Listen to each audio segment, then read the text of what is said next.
ei ole see. On, aga siin näeb üles nii.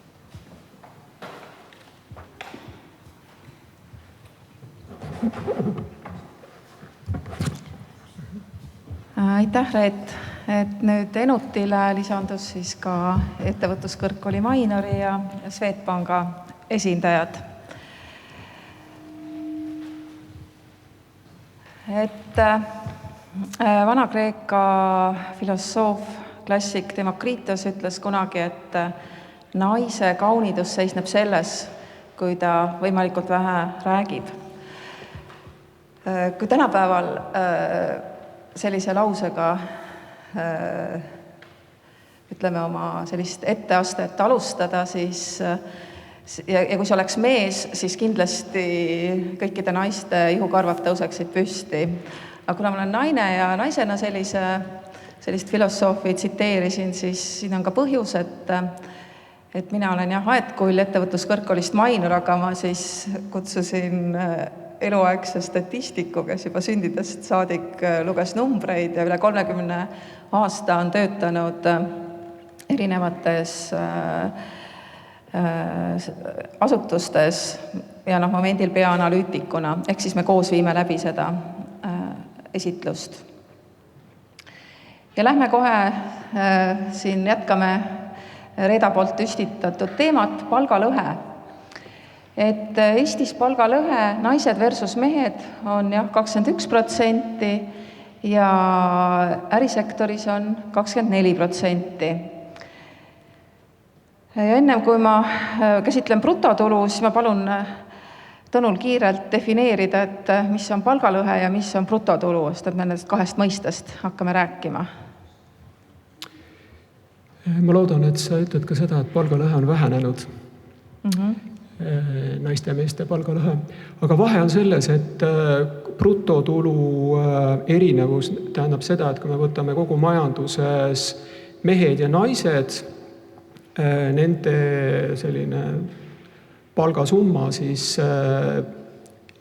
naine saab 20% vähem ja see sõltub väga palju sellest, millistes majandussektorites naised töötavad ka. Aga palgalõhe leitakse niimoodi, et võrreldakse identset ametikohta. Et näiteks, võib-olla ei ole see hea näide, aga ütleme müüja või õppejõud. Konkreetne ametikoht ja Eestis paraku on siis palgalõhe Euroopa kõige suurim. Ja juba aastaid. Ja brutotulu. Eestis on naiste keskmine brutotulu meeste omast 20% väiksem, et 2019. aasta andmed. Samamoodi on see vahe järk-järguliselt vähenenud, et näiteks 2013 oli see 25%.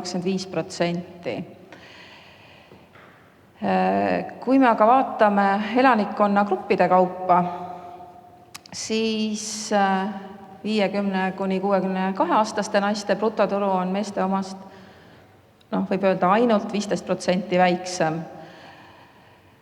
Et jälle küsiks siis Tõnu käest, et kas see tähendab seda, et raha on 50 pluss käes või mida see tähendab? No päris seda see veel ei näita, et raha on nende käes. Kindlasti raha on nende käes, aga võrreldes meestega vähem. Aga ma arvan, millest see vahe tuleb, on kõigepealt selles, et ilmselt, see on minu arvamus, on see, et sellises vanuses naisi on liikunud rohkem kõrgema palgaga positsioonidele ja võrreldes siis meestega on see vahe niimoodi vähenenud. Ja seal võib-olla võib vahe olla ka majandusstruktuuris, et rohkem on liikunud naisi sellistesse tegevusaladesse, kus on võrreldes meestega väiksem palgavahe. Väga hea. Nii, nüüd on meil tegelikult küsimus saalile ja isegi saate auhinna selle eest, et nimeta Euroopa suur riik, kus on palgalõhe ärisektoris suurem kui Eesti ärisektoris. Eestis oli teatavasti see 24%. Ja see, kes esimesena ütleb, saab auhinna. Öelge julgelt. Veel? Nii, kes ütles esimesena Saksamaa? Ma jätan väga õige, jah. See on Saksamaa. See vahe ei ole väga suur, aga jah, Saksamaal on nii jah, ärisektoris on veidi suurem. Nii, siin on, ega meil väga palju selliseid auhindu ei ole, aga see on siiski ka väga selline, tundus väga huvitav küsimus, et reastage, millisest nendest 3 riigist on naiste osakaal ettevõtte juhtkonnas kõige suurem? Ja Soome, Eesti, Saksamaa ja seal üleval on ka protsendid.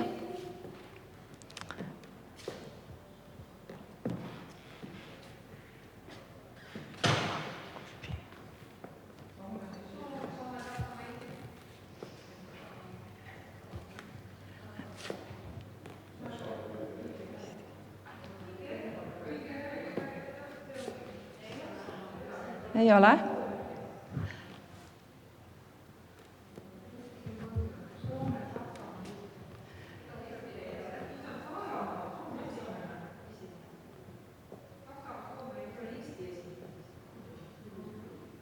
Nii, Eesti.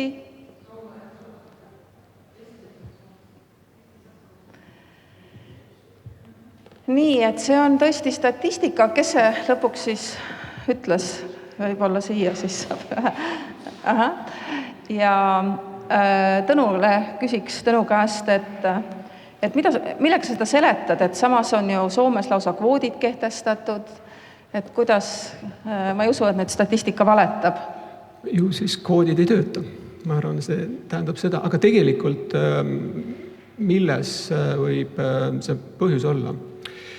Üks põhjus võib olla see, et on võib-olla erinevalt arvestatud, et statistika ei saa kunagi olla väga täpne, sest näiteks ma arvan, et vahe 35 ja 30 või 35 ja 40 vahel tegelikult ei ole iseenesest faktiliselt väga suur.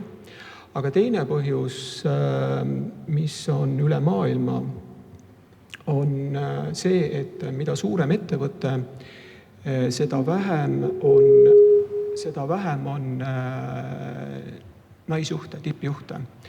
Ja kui siia kõrvale panna näiteks Saksamaa eriti just, siis on veel üks põhjus, on see, et Euroopas turul noteeritud ettevõtetes on naisjuhtide või tippjuhtide, rääkimata siis CEO-de osakaal suhteliselt väike. Kuna Eestis kapitaliturg on väga väike, Saksamaal on ta oluliselt suurem ja Soomes samuti, siis ma arvan, need põhjused seletavad seda. Väga hea. Ka järgmine slaid on tegelikult minu jaoks suur üllatus, et kas kummutame nüüd müüdid, et naiste osakaal juhtkonnas.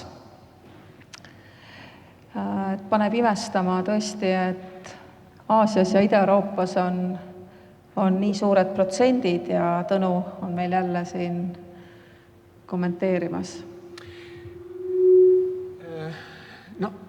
Iseenesest kõik need samad põhjused, millest ma rääkisin, et siin võib olla seda, jah, mul ei olegi sellele väga head niisugust selgitust, ma arvan, et võib-olla on siin mingid kultuurilised omapärad ja tõesti väga palju seotud just sellega, kui palju on või kui suur osakaal on suurettevõtetel ja väikeettevõtetel, et see väga palju määrab, sest kui me võrdleme praegu siin näiteks Lätit, Leedut ja Eestit, siis on see sisuliselt samasugune, et üldiselt üle vahet, kas on 37 või 40%, väga suurt vahet ei ole. Et ma arvan, see väga palju seotud sellega, et Eestis on siin rohkem väikeettevõtteid ja samas jällegi, kui panna teise poolde panna Jaapani, siis Jaapanis on väga palju üks kultuuriline siin omapära, et naisi on ettevõtted juhtkonnas vähem. Muidugi, kui siia veel juurde panna Lähis-Ida ja Põhja-Aafrika, siis seal on ka naiste osakaal väga väike. Et aga nüüd lähme natuke kurvemate numbrite juurde, et naiste osakaal ettevõtte tippjuhtkonnas. Et Eestis on küll naisjuhtide osakaalult olnud liidrite hulgas, aga tõesti, ütleme, et kui me statistikast teame, et juhatuse esimehed on ütleme, et kui sellist üldist statistikat võtta, et siis ligi 78% on mehed. Et naisi on rohkem sellistes tugifunktsioonides. Aga samas ikkagi 2017 oli 40% Eesti ettevõtete juhtkonnas vähemalt üks naine, millega olime maailmas lausa 3. kohal, et tasub rõõmus olla. Ma ei usu, kui nüüd kommenteerida võib-olla seda, et miks on niimoodi, et kui vaadata tippjuhte või siis mingite sektorite juhte ettevõtetes, et miks on niimoodi, et see on tegelikult üle maailma üsna sarnane, et naisi on tugifunktsioonides rohkem, eriti just personalijuhid ja samuti ka finantsjuhid, et ma arvan, et see on paljuski tuleneb see varasematest erialavalikutest, kuidas nad on siis tippu jõudnud. Jah, ja siin kinnitus sellele, et mida suurem ettevõte, seda väiksem on naiste osakaal just siis juhatuse esimehestena, et see jääb, et siin on küll tegelikult meil väga suur arenguruum, et alla 3% ettevõtetest on siis naiste osakaal vähemalt siis ainult 30%.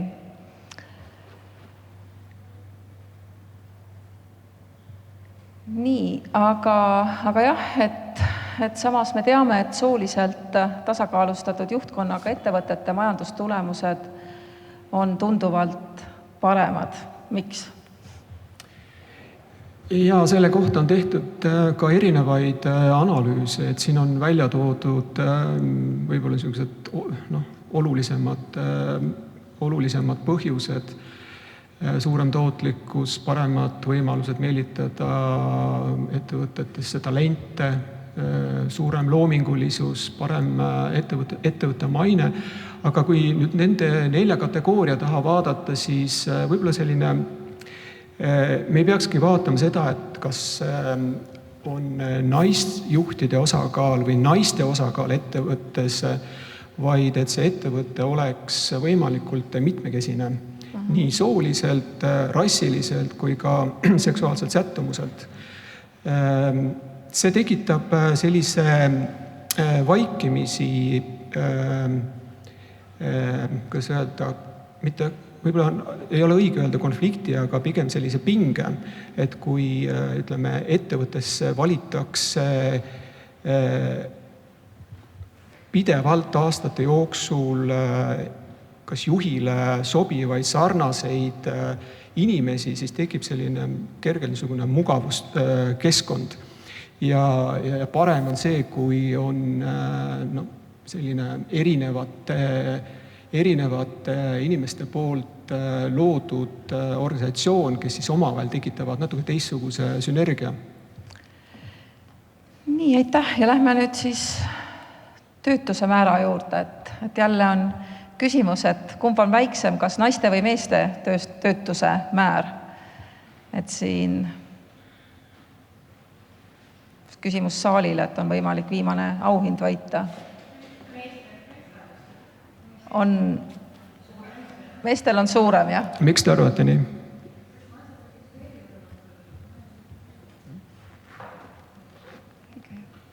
Et see on ju õige.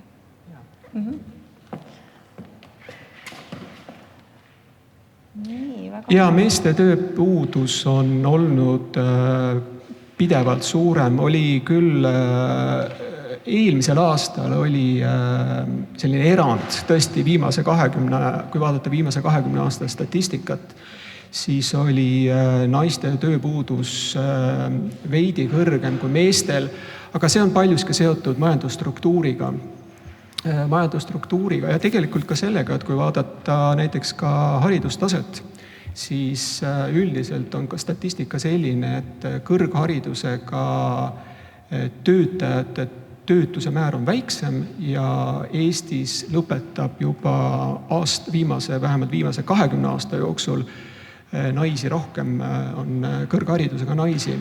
Ja muidugi majandusstruktuur, see väga palju mõjutab. Ja kui tuleb majanduskriis, siis majanduskriisi ajal meeste tööpuudus suureneb palju järsemalt. et me praegu veel seda kriisi kõike detailselt ei tea, aga kui vaadata siin eelmist 2008, 2009, 2010 aastat, siis oli meeste tööpuudus oluliselt kõrgem. Ja räägi ka natuke nendest mõistetest. Töötuse määr, jaa. Või tähendab mitteaktiivsete osakaal ja tööhõive määr, et mitteaktiivsed on inimesed siis, kes iseenesest kuuluvad tööjõu alla, kes võiksid töötada, aga erinevatel põhjustel nad ei tööta. Kas nad õpivad, nad on haiged, on lapsepuhkusel, siis mitteaktiivsete hulgas on, ütleme nagu naisi on rohkem mitteaktiivseid kui mehi. Aga üldine pilt on selline, et mitteaktiivsete inimeste arv ja ka osakaal kogu tööjõust on väga-väga palju nüüd viimase mingi 15 aasta jooksul vähenenud. Ja tegelikult selle Pekingi konventsiooni alusel see oli ka üks eesmärk ju, või need, kõik need on eesmärgid sealt võetud. Siis tööhõive määr näitab siis seda, et kui palju on hõivatud tööjõust ja Eesti üldine tööhõive määr on üldse Euroopa üks kõrgemaid, et me oleme seal sõltuvalt vanuse sellisest grupist, aga me oleme Rootsiga seal Euroopa tipus. Aga meeste tööhõive määr on üldiselt kõrgem. Ma võib-olla natukene eksin numbritega, aga meestel vist oli 73%, naistel äkki kuskil seal 65 võib-olla protsenti, et naiste tööhõive määr on üldiselt väiksem. Ja tööhõive all ma mõtlen nüüd seda, et kui vaadata üldse, kui palju on mehi ja kui palju naisi on tööturul, siis naiste osakaal tööturul on suurusjärgus 49%, ütleme kokku, aga kui me nüüd vaatame tegevusalade kaupa, sul vist eraldi slaidi ei ole tegevusala, kui me vaatame tegevusalade kaupa, siis on naisi tegevusalades on näiteks jaekaubanduses 75%, majutustoitlustus 69%, haridus 81%, tervishoid 87%, et siin näiteks jaekaubandus, majutus ja toitlustus, haridus, kus on naiste osakaal väga kõrge, on ka keskmine palk suhteliselt madal. Et see lükkab ka naiste sellise võrdluse meestega väiksemaks brutotulu suhtes. Nii, ja lõpetame siis, et kui antiikajal peeti naisi, siis Platoni järgi, et naine on mehe intellektuaalne reserv, siis kindlasti me oleme jõudnud tänapäeval selleni, et me ei ole mitte reservis, aga me oleme põhimeeskonnas ja võib-olla isegi esimängijad väga tihti. Et soovin siis edu ja annan sõna ja tänan, et te meid kuulasite ja annaksin siis sõna järgmistele esinejatele. Nii, aga kõigepealt küsimustele võib ka vastata. Ülle-Marike tahab ühe täpsustuse siin. Et Ülle-Marike tahab ühe täpsustuse teha siin mõnede terminite osas, kuidas seda käsitletud on, aga ma annan Üllele siis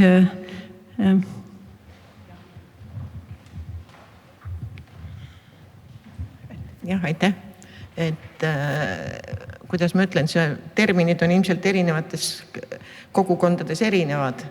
Et see palgalõhe või sooline palgalõhe, millest me siin kogu aeg räägime üleval, et Statistikaamet arvutab seda ja Euroopa Liidus arvutatakse seda ikkagi nais- ja meestöötajate keskmiste tunnipalkade erinevusega.